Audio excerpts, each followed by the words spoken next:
Two experts in ICF. Yeah. Decades of experience. One podcast. Yeah. Two hosts with a lot to say. Look, I cannot sit through a struggle. I gotta get up and hustle. I gotta push through the pain, cause really that's how you build muscle. Welcome to the Build with ICF podcast with your hosts, Trevor Brown and Heather Herring Brown. Yep, they're a package deal.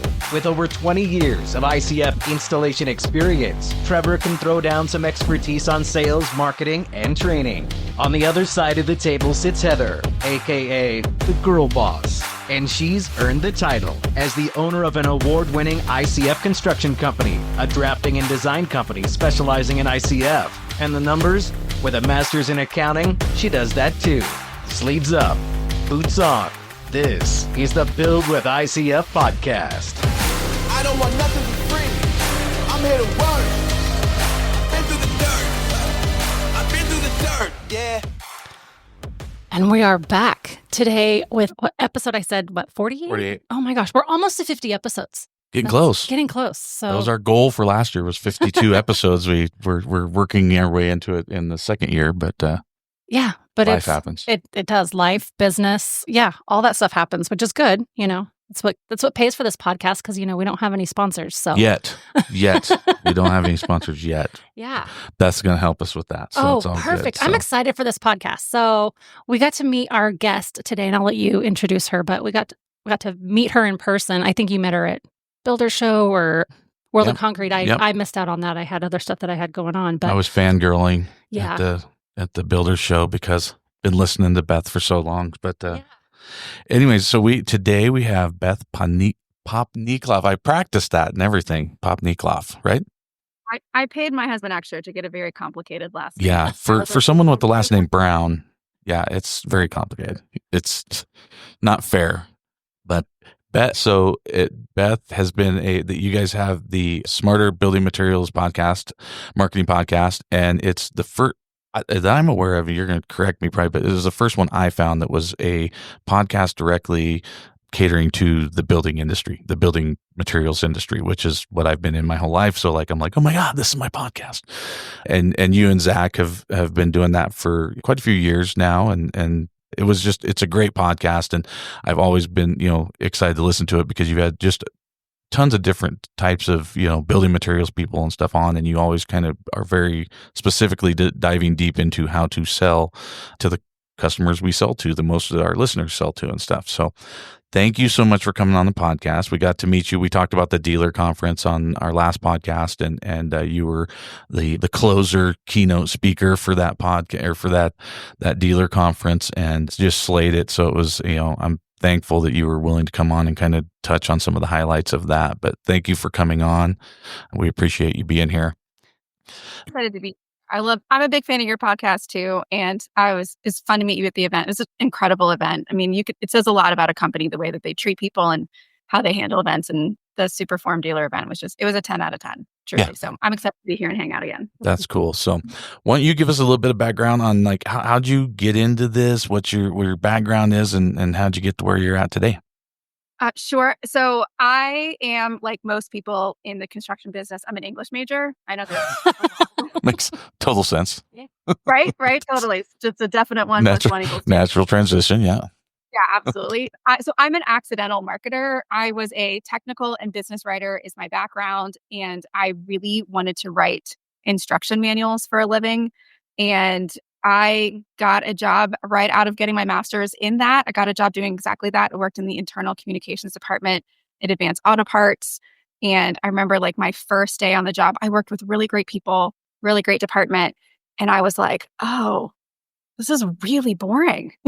Who knew? I feel like someone should have sat me down and been like, hey, person who cares about instructions, super great. Really glad you're here. Also, seems like you like humans, and most technical writers don't. Yeah. And that will be a lack in your career. You may have too much personality for this job. That's the.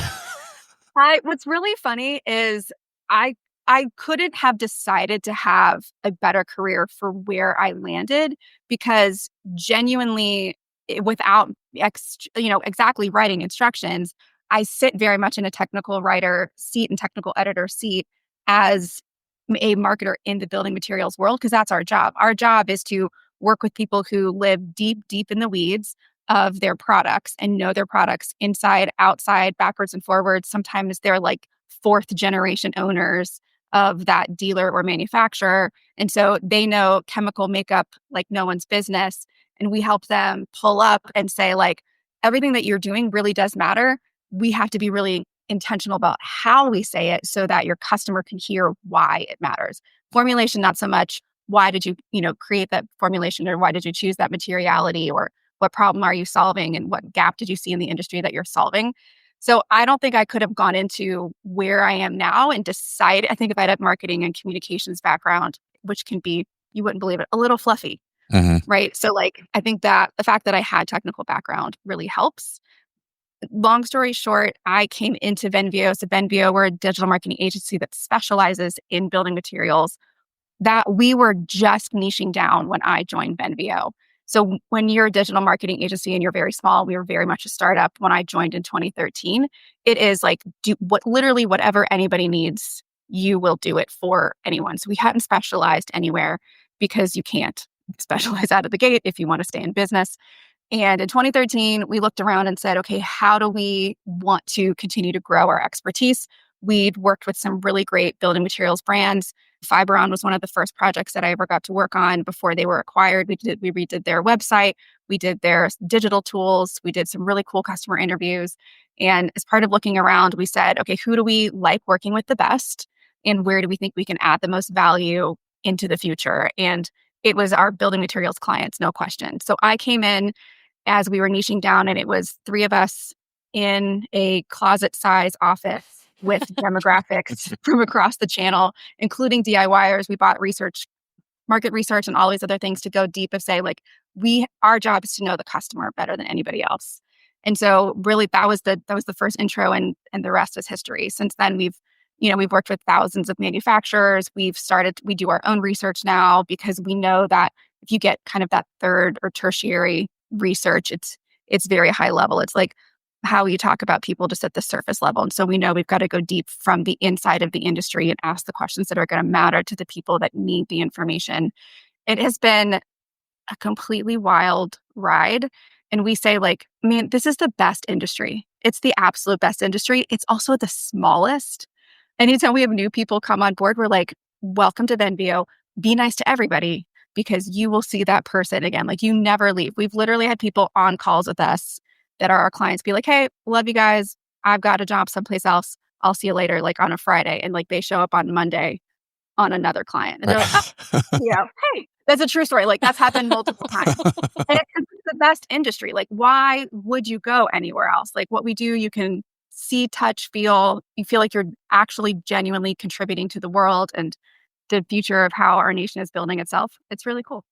Well, and I should apologize because I kind of downplayed. I made you into a podcaster, but you are the CEO of Venveo, which is your real job, your paying job. Yeah. One day I'm going to be paid to just talk. Just talk, right? Yeah. That's what Trevor keeps saying too.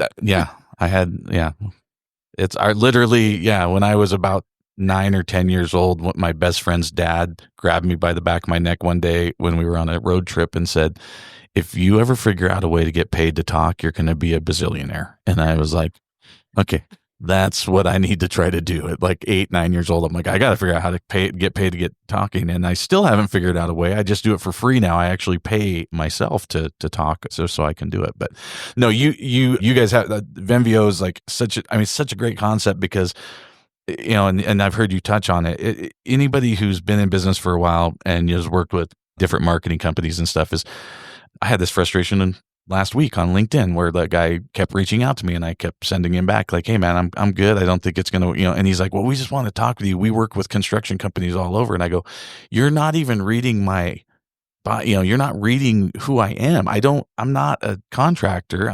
We sell building materials. And even within that, we sell insulated concrete forms. Do you even know what an insulated concrete form is? Like, so having a marketing company that can come in and know your product. And like you said, deep dive, it's kind of deep in the vein kind of deal is hugely important. And especially when we're in a very niche market, like insulated concrete forms, you got to know even your presentation was better than most because I've been in those presentations in an ICF, group, and we get a salesperson or a marketing person to come up and give us some generic thing. And you can really tell they don't know our industry. And when you speak, our industry. So I think and I'm sure you do that for all your clients. I mean, that's kind of that's your guys' niche, right? Is getting deep. So we really appreciate that because it is something that is rare. And I think you guys are onto a very successful business model that's going to continue to be awesome. So, and then the podcast is cool too, but I'm just saying you do have a day job. It is. The podcast is it is both like for the industry, truly. It's also really selfish because we just get to have really great conversations. Yeah. And you guys probably have the same feeling. We know that one of the reasons we wanted to do it is we need to make sure that we're not the only ones. We're not the only ones that are talking about digital marketing and how do we approach marketing differently and how do we, not outspend, but outsmart. And we're like, surely we're not the only ones. And, you put out any level of like feelers on that and you're not. But there's not a lot of places where people are talking about it. And it has just been one of the most fun things to just get in front of really smart people who are tackling the problems that all of us look at every single day in really unique and creative ways. I mean, I learned something every single time we talk to somebody. We've been doing our podcast for 5 years and we've never hung up from an interview and been like, well, that was boring. Because because everyone's everyone's at like 150% level thinking in our industry because what are you doing? I'm breaking the boxes. I'm busting down barriers. Like I'm like completely upending norms. It's just the most fun people that we get to have conversations with. Well, and I think it's like for me is I'm an ICF guy. I listen to, and I'm just going to pull stuff out there, but like, a guy that's a specialty window guy that's on your podcast, right? We have the same struggles, different widget, right? I mean, we're selling the different things, but we're both dealing with something that's a niche market type thing. Or you guys have had some of the, big mass timber structure guys on and stuff like that are dealing with kind of the same thing in a totally opposite deal. I mean, we're completely opposing each other, but I can learn from what they're saying their struggles are in the mass timber market. And I can go, yeah, I kind of feel that because everyone's kind of doing the normal thing and we're doing a thing that's not normal. So I highly suggest everyone give it a listen. And then I think it just shows, by listening to that gives you confidence in maybe getting set up with you guys and working with you guys as a marketing company because you're like, okay, these guys get it, right? So good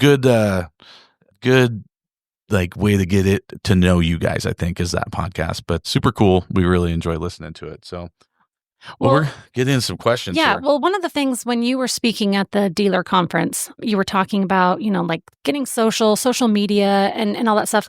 What are your thoughts on, using AI to help you with social media, specifically with regards to ICF?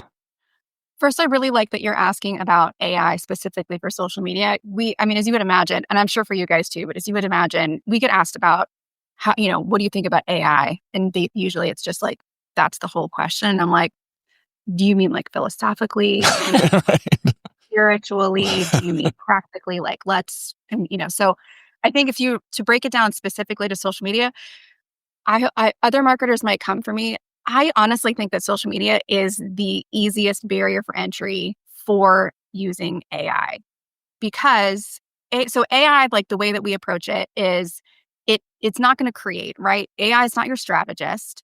AI isn't your CMO. AI is really good at taking off of your plate repetitive tasks or rote type tasks. Mm-hmm. And social media often is, even if you're doing it really, really well. Even if you're posting really great content that's interesting and that's engaging and that's expertise and that you're sharing and you're entertaining and all of that, certainly for us in building materials, there's a pretty finite set of guidelines that you're going to put around it. So we don't use it like carte blanche kind of across the board. It's not like all of our clients we're using AI for. I use it for myself a lot. So like I have trained an AI bot for myself specifically because I know how to train it and I can put it into it and say like, this is my voice. These are the things that I talk about and really use it from a refining standpoint. So I think if you're able to put into it like, hey, these are the content topics that I know I want to talk about, and you've got a ton that you can train it on, and you set up the model to be able to say, this is who we are. This is my tone of voice. Here's some do's and don'ts for when you're talking about me. Here's some posts that I really like that performed really well. Okay, now here's 5 topics that I want to talk about. Here's 3 points about each of those topics. Look at the videos or the imagery that are going to be added to it.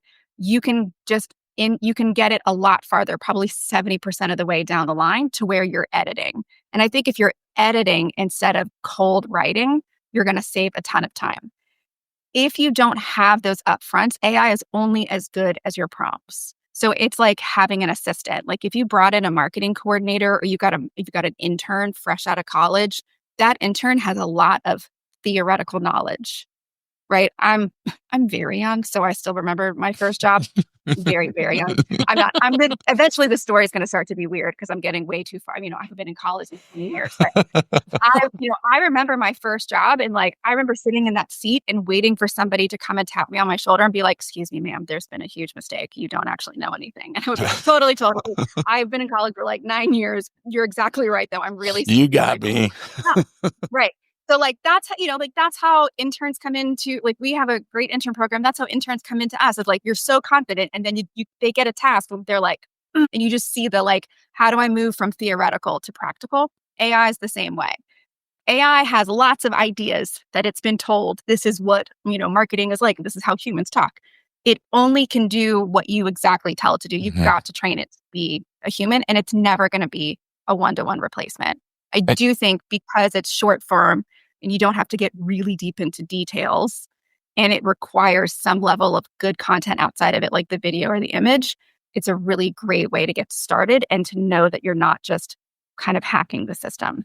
And I think like what you mentioned, like the 70% of the way, like that, do not rely on AI to write 100% of your stuff, because I've dabbled in it now, and we test it. We test it, and it's really interesting to see like when you get to example, because I write an article for the ICF Builder magazine, and so one time I was like, I wonder if it could write an article. Like, so I literally put it into ChatGPT, whatever, went in there, and I said, write me an article about insulated concrete forms and the resilience of blah blah blah blah blah, and I gave it some stuff, and it spit it out, and it was kind of eerie how good it was for something, because I was like, there's such a niche, like there's not a lot of people that know. To stroke my own ego here, not very many people know as much about ICF as I do, and so I'm like, I want to see if this robot can write it in the way that I would write it. And I went through obviously, and I was like, I'm like I said, I'm kind of morally torn on like just putting out an AI article. So everybody that listens and reads my articles in the magazine, I do not write AI articles. I just wanted to see how it would, and it gave me a lot of good talking points that I then made into my own, because it wasn't my own voice. And if I had put it out that way, there was certain things within there that anyone that really does ICF would have known the verbiage wasn't correct, or and what I liken it to is it's almost like when people say people that don't know sports try to use sports analogies, and they're like, oh, that guy ran a really good interception play, that kind of thing, where somebody says something, you're like, what? They're like, no, they don't run a pick six play. Like, that's not a thing, right? Like, you don't, and so like when you're, oh, that guy really kicked a touchdown, it's like just little things where there's verbiage that if you know what you're talking about, you wouldn't say it that way. And so I think people need to understand that AI is cool in a lot of ways. Like, we use it. The one thing I do use it for pretty religiously is this podcast. Like, it will, within 30 seconds of us launching or downloading this podcast, it will listen to an entire hour, and within 30 seconds it will write the show notes. And it is crazy how it will say stuff like, Beth laughed about da da da da da. Like, it picks up on your laughter. It picks up on like, when you get excited about something. It's really, really crazy, but it's pretty accurate. But I still go through. It doesn't spell Heather's name correctly, so she always knows when I don't edit it correctly because her name's not right. But they literally will, it's very useful because it stops me from having to write all those show notes, right? I can launch a podcast in a matter of minutes quickly versus what I used to write it by hand. Could have taken me an hour. I don't know, So anyways, very interesting to that. And I think that for people that are a lot of our guys that are listening are smaller type guys. I mean, you met a lot of them at the dealer conference, and they're barely doing social media. So it's good to hear you give that suggestion. Probably, in your opinion, you think that's probably the best place for someone to start with AI would be in their social media posts. I really do, because of the level of information input that social media naturally requires. I wouldn't go to it carte blanche and just be like, I'm an ICF builder and I need a social media calendar for Facebook and Instagram. Yeah. Go for it. Right? It requires your input. And it's exactly what you said though, of like, it has to have a human touch for whatever the return is, whatever the output is. Especially like blogs are a great example. The thing that it will miss is exactly what you said, is it's going to say things so close that if you gave it a quick glance, you might miss it depending on how good your prompt is. You'd be like, oh, that's pretty good. What it can't do is it cannot replicate human experience. So it'll always have the vibe of like whatever you could Google search and kind of overview gloss summary, that's about as good as it's going to get. It's never going to have 20 years of experience literally building a building. I mean, I think construction is the best way to break AI, actually, because we're kind of like, like medical field, there's all of these prescriptions that they talk about. Doctors prescribe X that's really meant to cure psoriasis, but turns out it makes you really tan and people want to have a better tan. And so now they prescribe this for a better tan. But it's not written on any box anywhere. You couldn't research that and have AI put that into a thing because it's just a thing that's in doctors' heads, except for everything's on the internet. But you know what I'm saying? Yeah. It's similar for builders. Like there's all of these hacks that builders have of like, listen, when you're doing this transition from this product to this product, if you follow the instructions, it's not going to work. And everybody knows that you just use a little bit of super glue and a little bit of silly putty and some hopes and prayers. And like, that's how that guy sticks together. That's never going to show up. Right. But if you do like the literal prescriptive thing that you would find online, that's what AI would say. As an expert, you're going to read that and be like, what? That sounds like they're talking about a sports ball. Yeah. It's not going to match. It's not going to have that like razor sharp edge that it gets with expertise. This is my I don't even think it's my personal opinion. What a lot of us in the marketing world hope is where this actually pushes us is to more expert content. Mm-hmm. The bar has become too low for creating content and getting your content to rank because it's all kind of hacking algorithms. If we do things well, which in history, like humans and especially marketers for sure don't, but let's just hope like this time we do a good job with it. What it should do is like, let's let AI do what AI does. And it's okay that all of these things are going to be run by it. And that means that like ICF magazine is going to like the expectation for what is in there, it should be exponential. And the expectation for what's on your website and what's on my website as individual contributors should be exponentially higher, not lower. Because we all can get general mass info. What we're going to soon be wildly lacking is true experiential expertise. And that will be a really cool differentiator, especially for companies like yours, Trevor and Heather, who have the true experiential expertise. And hopefully it will increase the ability for you guys to have a platform. And that's great segue into my next question that I want to get into, because through one of your podcasts, we heard about it and I've heard you talk about it several times. And so it prompted us to get a little more serious about a platform that I think is kind of underutilized, that maybe this is from an old white bearded guy and, because the younger group maybe is into it, but Reddit seems to be popping up more. I know it's been around a while, but for whatever reason, it's kind of resurging, or people are talking about it more. And I think it is because of that, like just what you're saying, kind of deep dive into information. It's got a lot of information. And I think they've changed their algorithms a little bit, because I do notice more like when you just Google something or try to look something up, all of a sudden you end up with next you've got this Reddit thing that pops up on the screen and says that that's where the information came from Reddit or whatever, you know what I mean? Like Google's even working with it or something. But I want to ask you, like, kind of transitioning into, putting more quality information out there. What are your thoughts on Reddit? Is that something we should get into? I looked into it Heather looked into it a little bit more than I did, but there's not a lot of information about ICF on Reddit, and there's a group out there, and it is that has been inactive for 4 years, pretty much since the last post. I did have a listener that reached out to us and DM'd me a bunch of links to Reddit. It was kind of ironic because we were going to talk about it anyways. And then before this episode, I got a DM from the guy, and he actually emailed me some links and said, "Hey, here's some stuff about fiberglass rebar that was in Reddit. By the way, you guys should get a Reddit account." He even looked up and told us in the email, he says, "By the way, I looked it up. Build with ICF is still available on Reddit. You should go get it before it's gone," right? So we did. We went and got it. So thank you for the advice. We went and got that. But we're looking at getting, I'm thinking about diving into that with some of my content. And I just wanted to kind of get your take on what you think. Is Reddit the place to go? Is it an up and comer? Should we be looking at that? So Reddit becoming more readily available on search it's a double-edged sword for Reddit and for Google. So this was probably 24 months ago. It could be longer than that. I'm not great at tracking time. It could be like 5 years ago. The thing is, about 24 months ago, Google basically announced, hey, we're going to prioritize Reddit in our search results. And it's honestly, it goes back to the other conversation, which is because that's where we know true conversations are happening.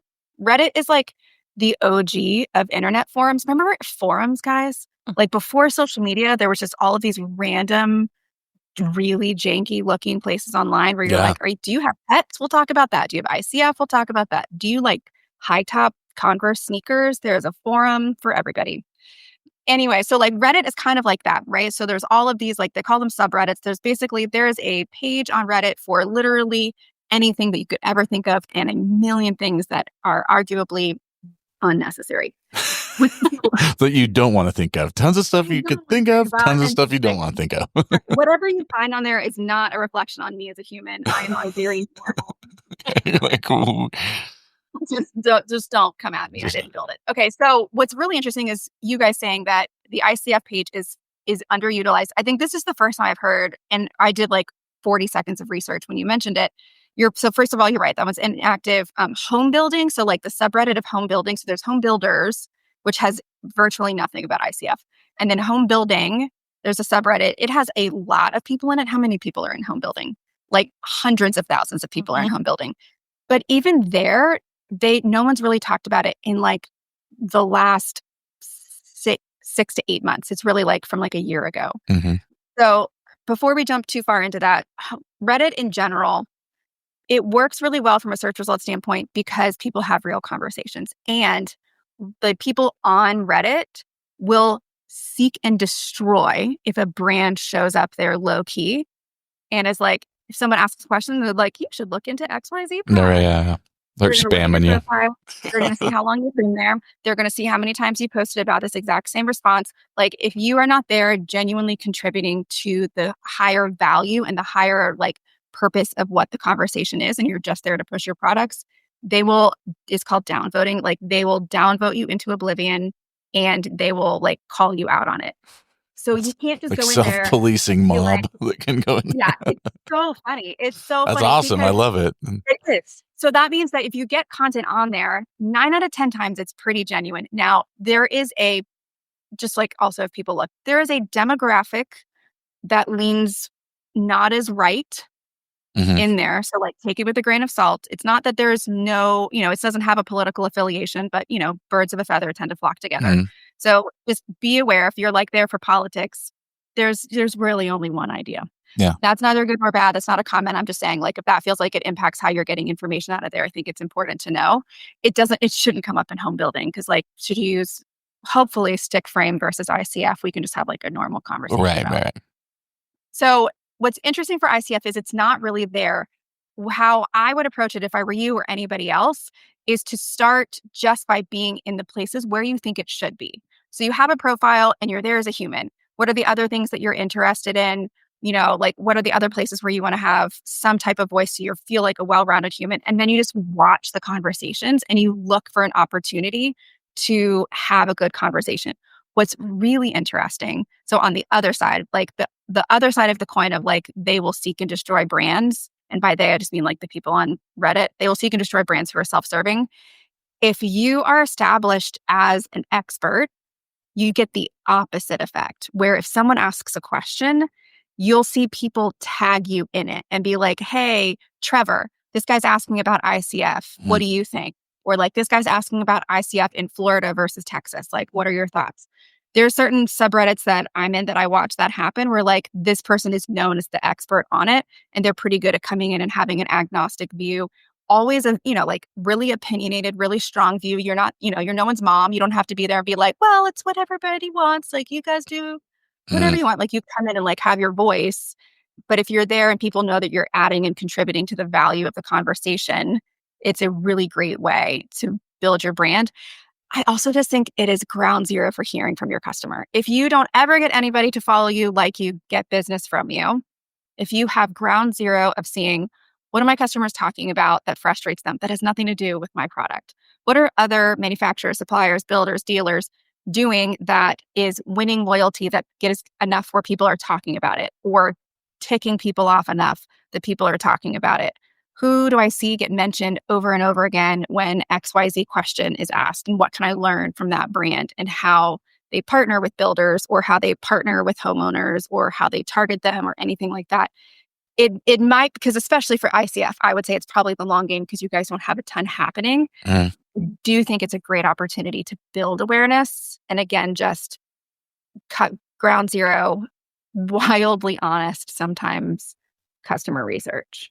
Well, and that's good because I think that mirrors what we're trying to do with this podcast. Like, I mean, anyone that knows me outside of this podcast knows I have a lot of opinions about a lot of stuff, and I get very direct to a fault with people about what I think.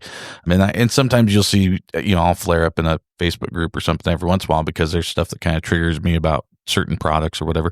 But we genuinely try to say this podcast is here for informational purposes, and we're here to let, manufacturers anybody come on that wants to talk about their product, whether I agree with it or not. I mean, there is a line. We've turned down some people. I mean, there's a line that I just, as a representative of our industry, I just don't feel right with some of the products out there. And I'm not bashing them. I'm just not going to give them a platform to present because I don't agree with what they're doing.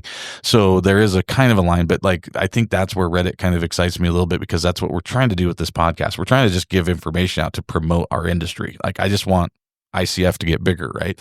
So I'm interested in that. So we're definitely going to dig into that. Well, Heather got us the Build with ICF handle, whatever they call it on Reddit. So we're going to get into that and figure it out. But one question I'll ask you about Reddit, do you think that it is to get content out, do you think it would be good or bad? Because it's obviously when I write an article for ICF Builder Magazine, I have that text, right? I have that content. Would that be something that I should post to Reddit, like maybe post my article to Reddit or, to put that information out there? Or is it more legitimately just my speech or opinion that should be on Reddit? I mean, should I post articles I write or should I post larger things on there like that, or should I just stick with just answering questions and creating a presence? I think it's a great question. I would say I wouldn't start with posting your own article. So I would take the perspective of like, I was thinking like, how do I get accepted into this group? It makes it sound like there's like a meeting outside of Reddit. And I'm like, I'm not a cool kid in Reddit. I'm a lurker. So I, just know that like I'm there for learning. I'm trying to be very quiet on there because I also am like, if I say like 4 things, people are going to be like, Beth? Yeah. Like, She saw me. You know what I mean? I'm like, I've got like 4 songs that I know how to sing in like the world that when like in our industry that I'm like, people are be like, I've heard that before.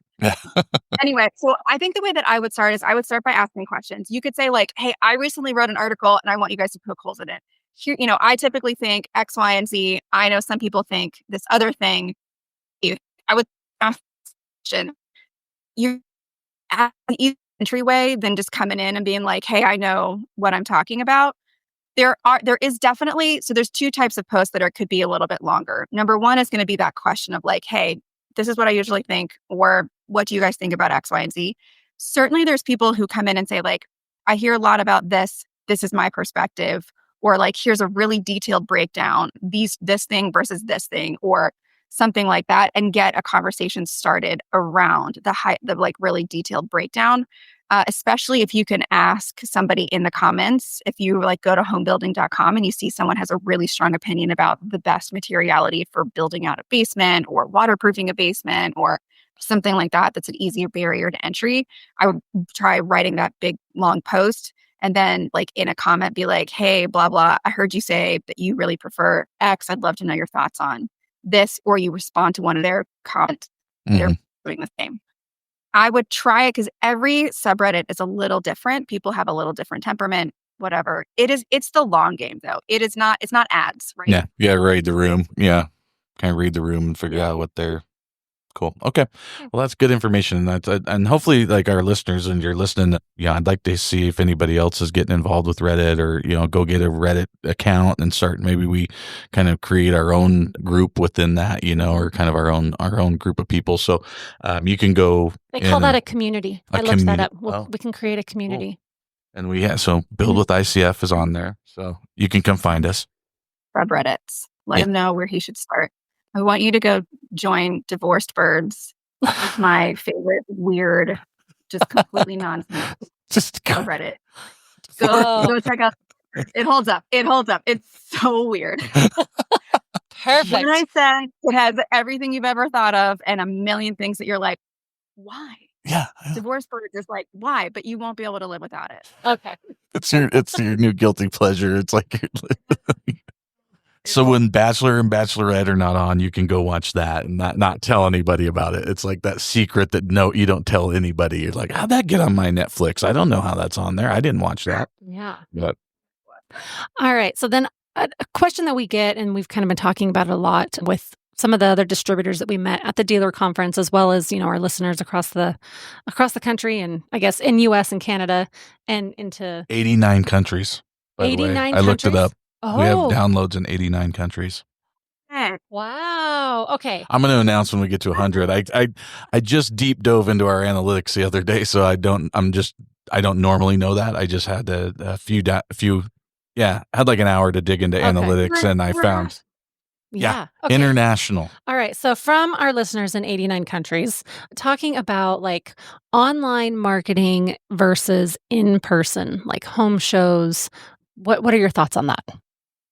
It's the question of questions. And my answer is probably shorter than, I can obviously talk a lot about anything, but you have to do both.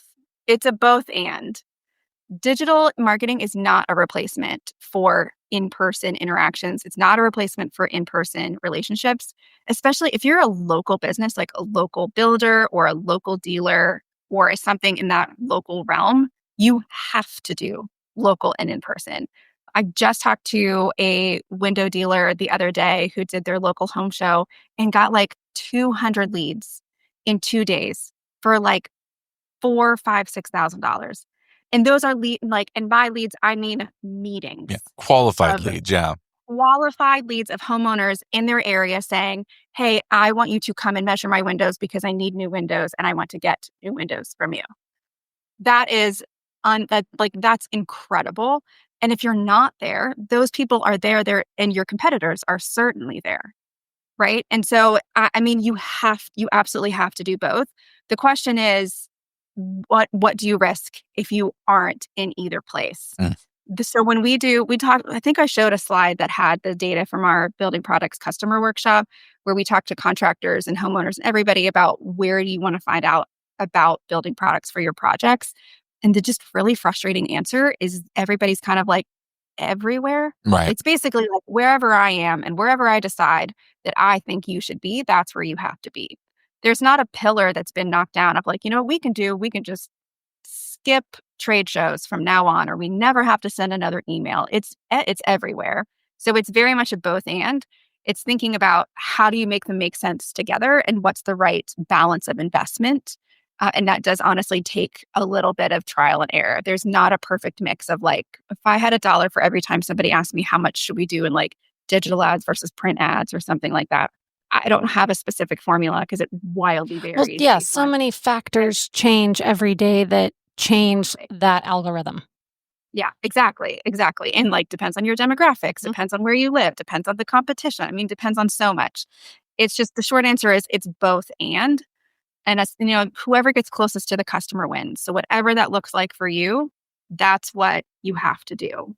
Well, don't you feel like you're the expert, but I feel like I've had better luck personally utilizing both to help each other. Like they actually do help each other. So like this was a frustration with, some previous companies I've worked with where we've, I'm calling them the week before IBS, telling them, do we want to make some posts telling people what our booth number is and where we're going to be? Like, should we put on Instagram that we're going to be here on these dates and there's going to be this person in the booth and blah, blah, it's, I think it's important that if you have, if you're utilizing social media and digital marketing, whether that even be your newsletters or emails or whatever you're doing, that you're putting out the in-person things that way, and vice versa. We've got big into I love the resurgence of QR codes. Like I was on QR codes the first time and then it just tanked and nobody went with them. Like it just was like, I bought into all these QR codes and then no one used them. And then all of a sudden COVID came around, menus went away. Everyone starts using QR codes. And now every business I know has a QR code for everything, on their trucks and everything. So we QR code, if we're going to do a live event, we're like, okay, or a show, here's our booth and we have a big thing we put on that's our QR code to our website so that people can download our information. So I think they kind of should complement each other, and you should be utilizing, hey, this is when, use digital to say where you're going to be in person, and then use the in person to get people to go to your digital and follow you. We have at all of our live things we do, we always have a thing that says, hey, go listen to our podcast, and it has a QR code that goes right to the podcast download so they can download our podcast. So like, I think it's kind of a combination of both is what I've told a lot of people that ask me for whatever reason they're asking me, but 100%. I mean, you're at like intermediate expert level, but that's 110% right. So I actually think QR codes are a great, like little micro example of why you have to be wherever your customers are. Do you know what was the tipping point for QR codes? It happened during COVID, but it actually wasn't COVID. I thought it was the menus. I was saying that was what my thoughts were. So the marketer in me, like we were like so against QR codes to begin with because no one used them. Right. Everybody was like, oh, there's this thing, but no one used them. The tipping point was Apple came out with a camera that could read them. Oh, yeah. So they didn't work because we're lazy. Because people were like, I have to download an app to get to. And then go to that app and then, Yeah, we're going to go to the app. Like, I don't even know where the app to is. move my thumb clear over to that part. I'm at a trade show. There's no Wi-Fi in here. And so now I can't go do it. Forget it. So then Apple introduced a camera that can read the QR code instantly and take you to the website. And Boom. COVID, and we couldn't touch it. It was like beautiful lightning in a bottle moment. But it's the camera. I feel like that's a really great example of like, you have to just make it really easy for people. We are so lazy. The people are like, 2 more buttons to get to that thing that I scanned. No. Yeah, too much. Seems like a lot of work. Might as well run a 5K at that point. Yeah, and just put me in a marathon. Jesus. I guess I don't even need ICF, I guess. Just like, we'll just get a tent. Nope. Because I know where to get one of those. I mean, I'm serious. Like that's the level of friction that makes us bail. So it's the both and. The other way that we talk about it is, there's all of the stats of like, how many touch points does it take to move from like a cold lead to a sale? And there's somewhere, like 6, 8. I actually heard someone say in like B2B building materials, it's like up to 72, which I'm like, that tracks. I've never said it to someone in our industry and they'd be like, no. I'd be like, every time I said, people are like, yeah. That's the pain that we feel, like just feel seen. That's what digital does. We have just moved some of the stuff that used to require your sales team to show up on somebody's door, shake their hand, call them on the phone, stuff something into their mailbox. A lot of that has just moved online. That's all that it is. It is just an extension of all of those individual touch points. It's not this like fancy TikTok dance, animated spinning logo thing. It's what are the touch points that your customer has to have before they're willing to become your customer. Yeah. And it changes constantly within that even. Like, I mean, that's one thing being old is beneficial as you start seeing like whether it be fashion, that all of a sudden comes back and your kids are, we talk to a lot of our friends with teenage kids and they're like, yeah, I have my old, pants, the mom jeans that now my daughters are stealing, like it's kind of that. Let me clarify. I don't have mom jeans, but I'm speaking for other women that say that, not me. but I feel like they're kind of the what's old is new again kind of thing. And it tends to happen, I think, in marketing as well. I'm sure you see the same thing. And even within digital, it's like sometimes, the TikTok dance is the hot thing. And then all of a sudden going back to just a standard, picture with a post, or, then it's reels, or then it's, it's just a constantly moving target. And well, that's what gets their attention. And then they see you at a trade show, and then they're like, oh, okay, I've seen this before. Let me get some more information. Yeah.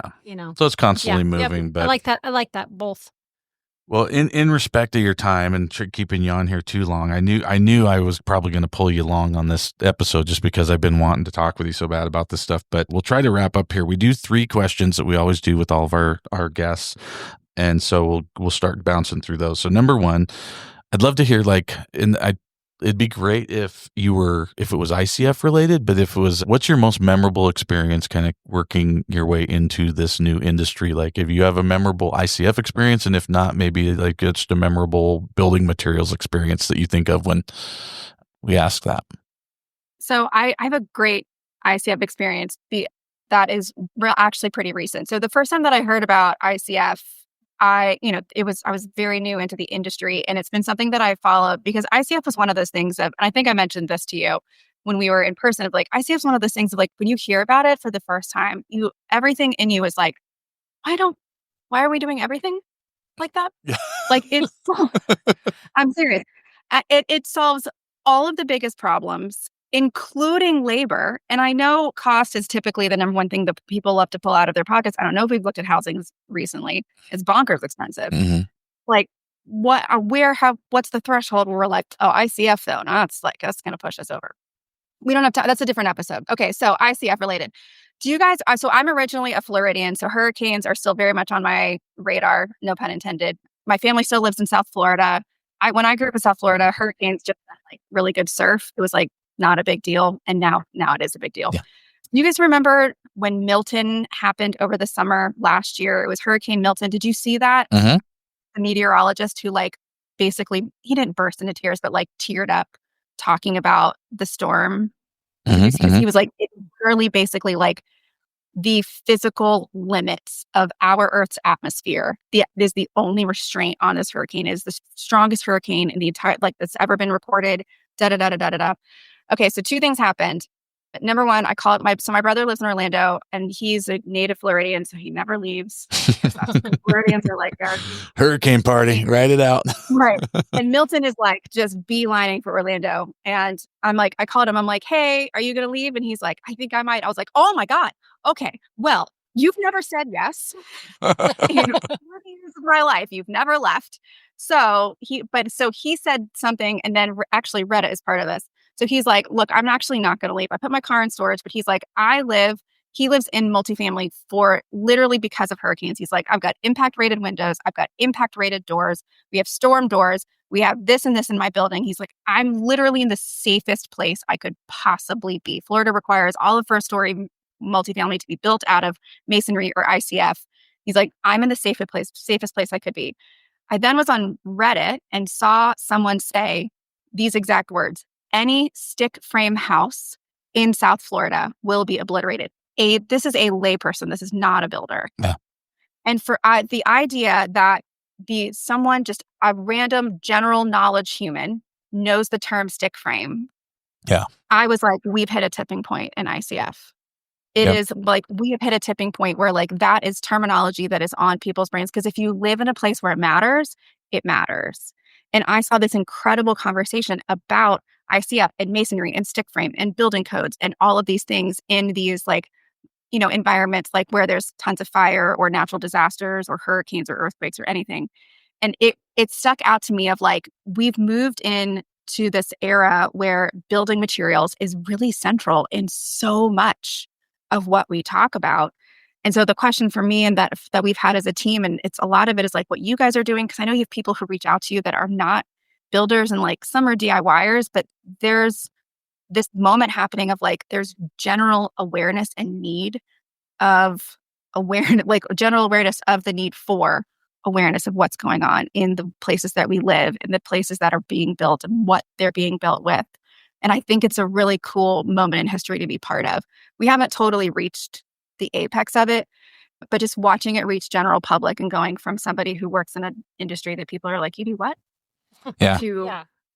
Oh yeah, I know that. Yeah. No, I agreed. I mean, 24 years and like I always make the joke, but it was the truth. I literally would work multiple shows where guys would walk up and they thought it was a styrofoam cooler. You know, they thought you put beer in it. You know, they were like, well, what, you sell cheap coolers? Is that what it is? I'm like, no, we put concrete in here. And that, you know, or the comment that I love that it's kind of an inside joke for all my ICF guys out there is when people walk up and they just look at a house and they go, I can't believe you build this whole house out of styrofoam. And you're like, oh, well, there's 8 inches of concrete and rebar inside of it that actually hold the house up. The styrofoam's just there, you know. But yeah, it is an interesting thing, and that's we've seen, and I can't remember if it was Milton or what it was, but one of the most prolific photos that came out of it. It's unfortunate that every natural disaster helps our industry, unfortunately, but it is. We had the photo at Mexico Beach of the white house that was up on stilts that was, and in that picture that was a Nudura ICF house. It was, and everybody was like, why is that house still there? And all the other houses are gone. And, and what was really good about that photo, if you look at the photo, there's a lot of CMU built, on the ground. So a lot of guys are like, well, at least I'm in the CMU. Well, CMU's only, can take impact up to 100 something miles an hour, where ICF can take over 250 miles an hour. So like, it was a really clear picture of like, this ICF house is standing in a neighborhood that had all stick frame and CMU, and everything's obliterated except this one house. So it is interesting how something like that affected you, because it's affected our entire industry. Just every time we get it, and out west here, we get the fire photos, right? You see a fire and it's like, why did all these houses burn and this one house is there? Well, it's an ICF house. So, yeah, it's unfortunate that those things happen that help, that it forces people to do that, but it's very fortunate that people are finally understanding that they're going to do that. So, well, and it's forcing that conversation, making people look at what are the options. So, all right, our next question, what is something that you are looking forward to? Like future-wise, say marketing. What is? I mean, we talk about Reddit, new things. Like, what in your world? What is something that you're looking forward to? You think is kind of the new up and coming thing that people are going to start using or utilizing? I'm really excited about how our industry has responded to AI. It's a little funny for me because I still very much live in the world where I have walked people through within the last 2 months of like, this is a website. When, here's the elements of a website, like this is top navigation, this is a homepage. And none of this is like, you shouldn't know these words in like the terminology of marketers unless you're a marketer. That's not shade. It's like, why would you know? It doesn't matter. Like in the world where people are still like, do I need a website? Like, what do we even do with Instagram? Our industry is like, tell me more about AI. Mm-hmm. I know dealers who have completely overhauled their entire operational back end and to integrate AI into their ERP and into their ops to be able to leverage the data and the analysis that you can do with that. So we've like on the highway of digital transformation, we've like blown past the exits of websites and social media and online advertising. And people are like, I don't think so. Oh, AI. And we just like, everybody's like darted off to the side. And I'm excited to see how that impacts and encourages and invigorates our industry. I don't care what lane we choose. I'm like, whatever is great for our industry is great for me. That's fine. You guys, we want to go all in on AI. I'm here for it. I have no need to, I don't have a particular agenda or flag to wave about like, what about Instagram? Who cares? Like if you're excited and it's doing great for your business, let's do it. So I'm really excited about that. I think it is opening up opportunities and kind of in its own way, creating this backdoor for why digital, why modernization of our industry matters and how to do it in a way that feels approachable and more approachable to kind of a mass population of our industry versus just kind of waiting it out for Gen Z and millennials to take over. That's awesome. And it's funny how you mentioned, just so you know, the effect you do have when you're doing these presentations. Heather and I both, as soon as we got done with your presentation, pulled up our website and was like, do we have our phone number at the top? Do we have our, like, went through all the checklist of things you said to have on the website, and so we were like, okay, we've got to make sure we have that we're like, okay, good. Oh my gosh, that was so simple, but I don't know that we have all of that on our homepage. So because you have an actual job like in a real life, like you're not thinking about it at a micro level. You shouldn't, But you want to see that it is, so no, that's great. But so the last question that we kind of end with here is a little bit of a sales pitch for you to just talk about your company and kind of, we always say, like, why Venveo, why your product. We do this with our manufacturers, why your ICF versus other guys. We give you a little chance to tout yourself and your company and what to do, because I do think there's people listening that could really benefit from doing business with you and getting involved with your company. So just kind of a little why Venveo. I'm the worst at this, which is not great for my CEO resume, because I'm definitely sitting in the seat of like, well, let's just give you everything for free because we just want our industry to succeed. Okay, so why Venveo? You guys started by talking about the frustration of working with agencies that don't know the industry. We often hear it's somewhere between 6 to 12 months of training on the industry to an agency when you bring in an agency as an outsider, because the world is chock full of agencies and some of them are perfectly fine. It's not that everybody else is terrible. It's that our industry requires expertise, and it's a waste of everybody's time and the resources that you're paying for if you're not working with an absolute expert who is an expert at both our industry and in digital, because you absolutely have to have both. And that is really where we hope to sit, is that intersection of who's your customer. We know your customer better than anybody else. That is our bread and butter. It's where we spend all of our time, is obsessing about every single customer segment across every single channel. And importantly, the intersection of where they are online, what they do there, what they expect from you, what they do and do not want from you, and how to show up with the highest and best impact, and be able to both bring strategy and execution that delivers results, and be able to, as a whole, pushing forward our industry. So we love when we get the opportunity to work with brands that need to outsmart and not just outspend. There's some absolute behemoths in our industry, which we're happy to cash your checks. But most often, that's not where the really cool and creative work gets to happen. And so we love when we get the opportunity to say, like, hey, there's a giant. Let's let that giant do what giants do. And then let's go do some really cool, smart, fun work in order to and build something that your customers can absolutely fall in love with. So you're not just an option. You're the only one in the room.